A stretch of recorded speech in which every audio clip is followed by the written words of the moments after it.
Good morning, YouTube. It is September 12th, 2017, and I was getting ready to head out to a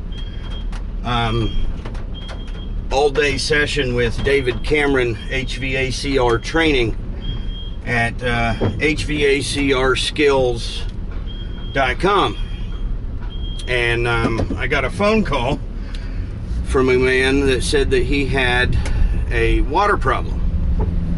He said that he had water dumping out of his ceiling and thought that he had a busted water line.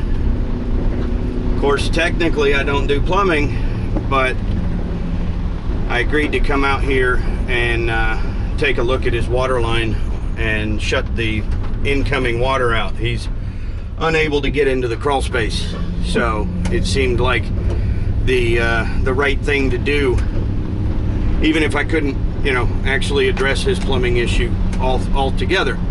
But I got the water line shut off, and he let me get into the attic just to see if maybe there was a roof leak or a leak that was coming from the attic but not evident on the second floor.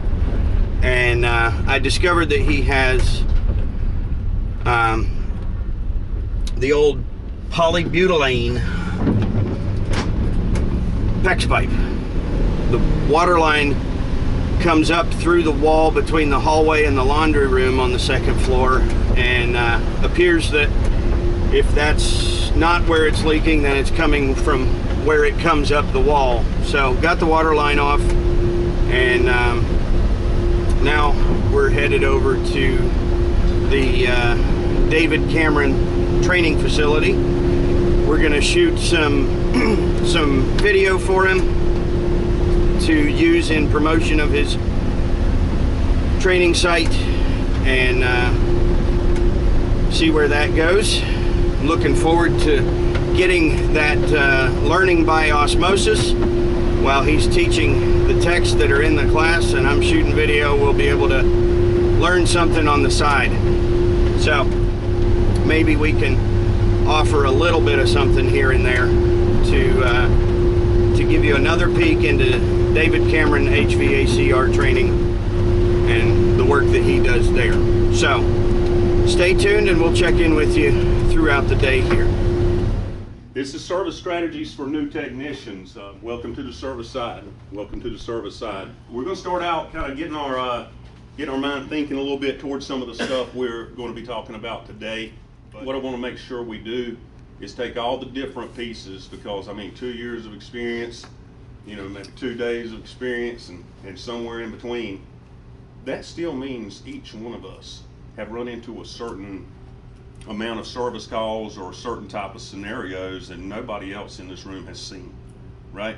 So it doesn't matter if you got 2 months of experience or 2 years or 20 years, guys. There's always something to learn from somebody else you're in the room with.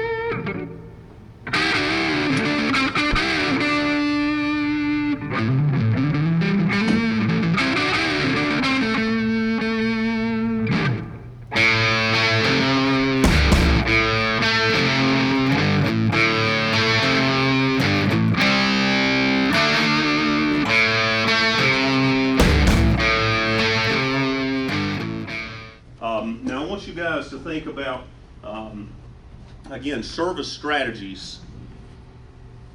Ron, you've been in this 2 years, man. You probably already have a strategy of sort, right? Yes, sir.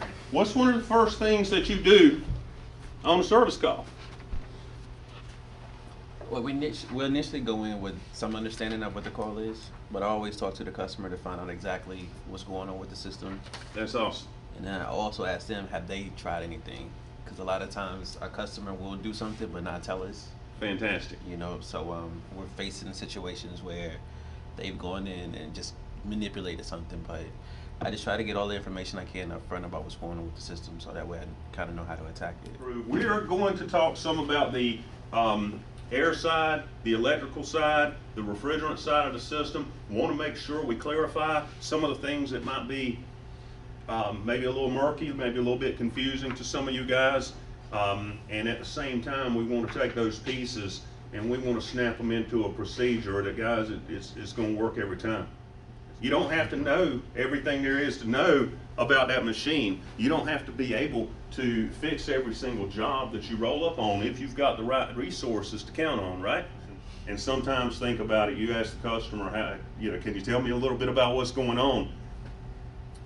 And they say, look, man, lock the door when you're gone, because I got to go. And you don't get much feedback, right? And then you'll have other customers, can you tell me anything about what's going on? And they're like, man, I'm glad you asked. And they break out this, I don't even know if you guys know what green bar is, but they break out all these papers and these documents they've printed out. Oh yeah, I can tell you what the temperature was inside, outside, the phase of the moon, what I had for supper that night. Any of that information, we're going to steal, whether I need it or not. We're going to take that from that customer. We're going to say, man, thank you very much. That's going to help me out, right? And part of the first part of the class is going to be just talking through some of that process. I want to make sure when we come to the point of saying obtaining refrigerant circuit measurements, well, I want to make sure everybody in here is comfortable with some of the key measurements in the refrigerant circuit. And the very best jobs to measure everything you can are the jobs that are working right. Doesn't that give you a benchmark for kind of a normal level of that particular reading? Right. So the next time y'all are on that warranty call or on that PM call and you're like, man, this is boring. Check everything you can on that job. You're going to learn more about the refrigerant flow through that system and how that thing operates. But Brandon, if you don't mind, my friend, tell me how long you've been in the business? I'm brand new to the business. I'm actually only been working for a month. All right. So, yeah. I work with my uncle, and he thought this class would help me out, give me a good foundation, so that's why I'm here. Fantastic. I'm going to start off a little bit on the electrical side, but we've got a set of procedures starting on the bottom of page 27 that is triage for no start. And then a little bit of a graphical look at this, guys, is what I call a no start flow chart. So we're going to make some refrigerant measurements today, and sometimes we don't know what to do with superheat and subcooling. I want you guys to understand I'm going to ask you to check superheat and subcooling on every job. If that manufacturer gives you a charging chart, it'll be either operating pressures, here's my indoor conditions, here's my outdoor conditions, and here's what the head and the suction pressure should be. Okay, when I read it on the nameplate, whether they say it or not, guys, when I read subcooling targets on nameplates, that is cooling. That is cooling only target. It don't matter what's going on at the evaporator, guys. I gotta ask that condenser how he's doing. I got two different containers, so to speak, that are piped together. I gotta see what my refrigerant level is in both of those. And the reason I always focus on that first is because you've already got all the stuff. Does everybody have a voltmeter?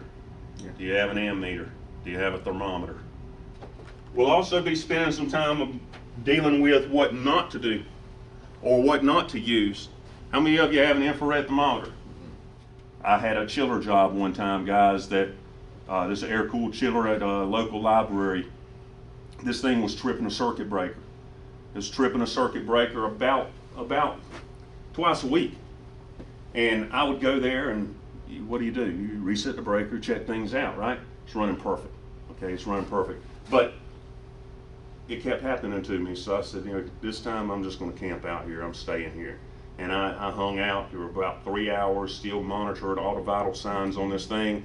But I went into the mechanical room and I decided to start checking the temperatures of the panel box. And I went right down the line of those breakers. And it was interior, so I mean, it was generally indoor temperature, 75, 76, 74, 75, 89, 75. I don't know if you guys have ever heard of an OODA loop, but it stands for observation, orientation, decision, and action. It is something that is part of the process for tactical response. If you think about this cycle, guys, it makes you slow your mind down and you don't miss anything. And again, that's part of the procedure. I know when I first got in the field, I was all about trying to work fast. Man, I need to be fast. You don't need to be fast. You need to be right, so I'm not burning up time going back.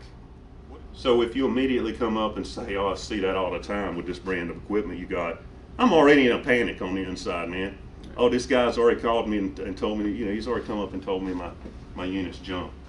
So we're going to start with the customer interview, and these things are in order. I need to speak with that customer and know what's going on.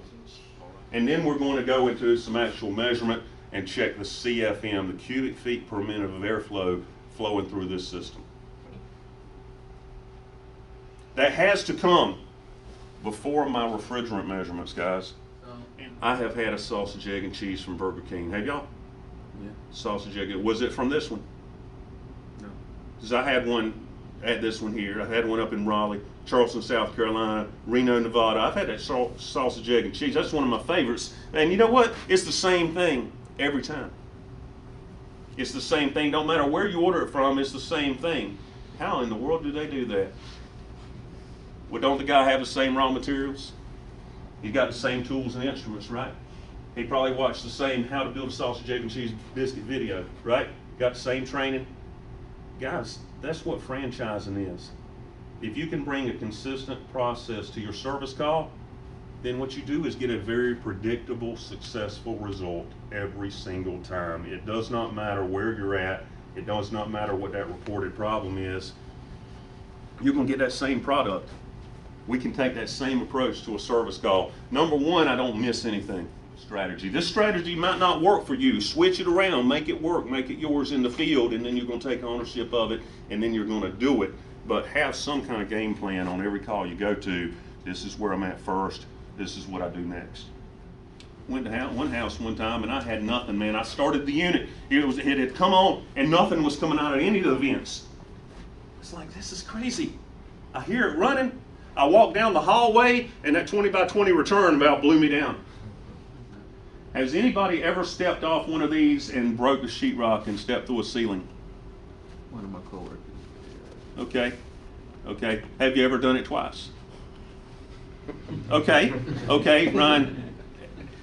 I'm hoping you remember now. Did you do it a third time? Okay, so that's okay then. Twice, I mean, sometimes we get it. The one time it happened to me, I remembered for good because it weren't a leg. Dude, I landed downstairs. I kind of catapulted myself off of the walk, and you know, you get down there, you bust it up a little bit up under your arms, but you're just glad both legs went in the same joist spot, right? Any other airflow related issues here? I mean, it's kind of like I went to the bargain barn, and so that air cleaner ain't quite the same size as my furnace. You know, is that okay? It was on clearance. Jason, I got a deal, so I just made it fit. I sized my plenum to the size of the air cleaner, and then I stuck both of them on here with what, at least a 25 or 30% blockage right here, right?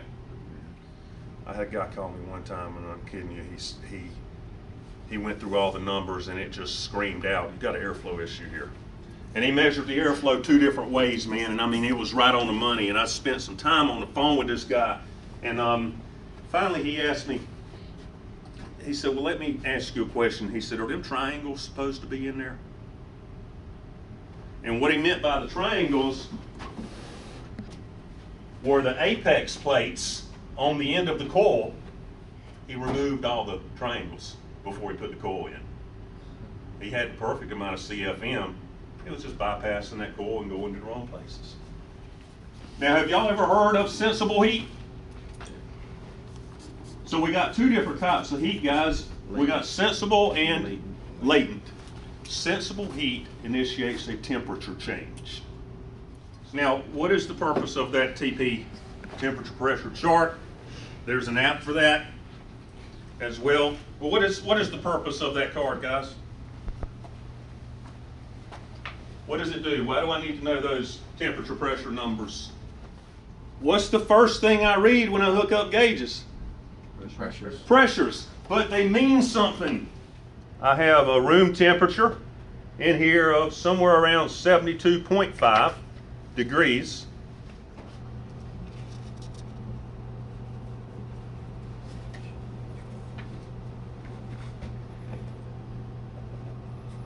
So can anybody identify that refrigerant that's in this cylinder right here?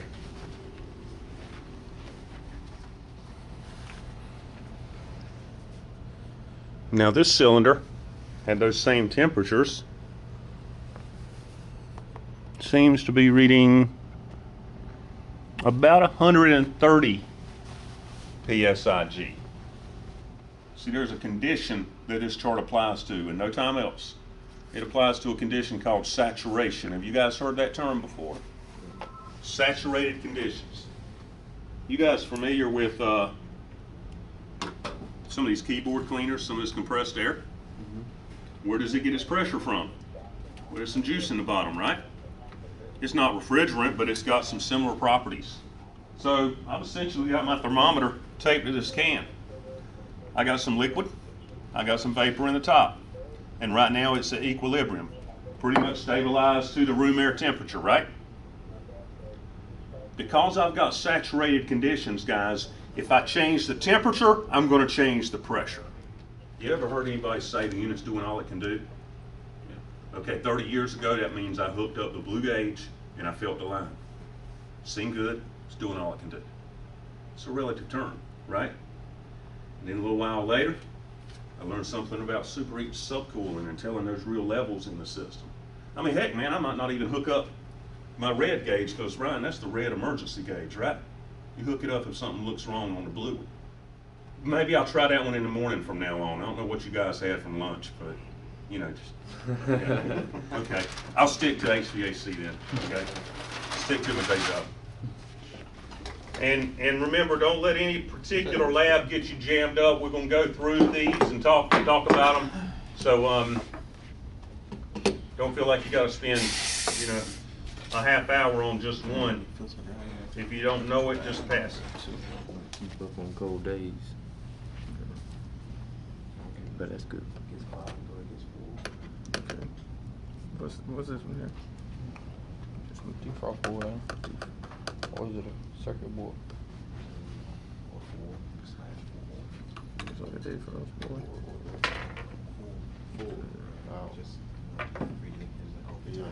Put it down. No, you got to put it right there. Yeah, brings in the 240. Okay. Power. Responsible for powering the outdoor condenser, as also brings in a 24 volts from the thermostat. And remember, you've got a no start flow chart or a triage process for electrical in your workbook if you want to follow that. But right now, it's just a fan not coming on.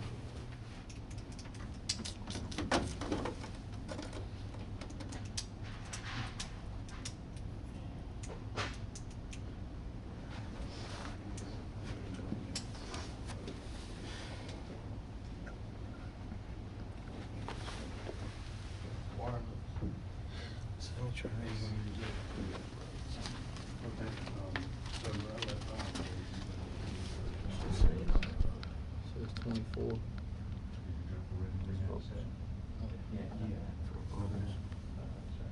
It's VAC. So it's 35 of those. So, guys, we're looking at, on the shady side of the unit, the air pulling into the condenser. You know, we're looking at about 84 degrees. No. No display? No. Sounds like no voltage at the thermostat. Where is that voltage come from? What power's that stat? Yeah. I say we jump right out and see if there's any other problems with the unit, because I sure don't want to go tell somebody I found it and that's all, right? Yeah. Okay, okay, so we've got a jumper here. Okay, and are those line temperatures? Looks like line temperatures. So you got your pressures, your line temperatures, your superheat and subcooling. The reason it's falling, guys, is because I can't get rid of the heat out of the vapor, so I don't make as much liquid over here. whenever we look at any charging data, whether it's a table or a graph form or something along these lines, guys, every one of these charts asks you for something. Wet bulb varies with indoor relative humidity. Okay? So don't let anybody tell you, hey, just dry bulb minus a certain point. Measure it. Measure it and see what the real load is coming to this. How you doing? I'm Teron Rogers. I was here today at the David Cameron Service Strategy Training. Great class. Everybody was participating. Mr. David gave a bunch of valuable information that I know is going to help me as I continue to go further.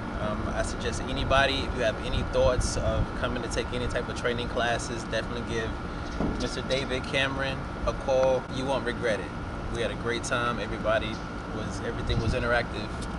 It's wonderful.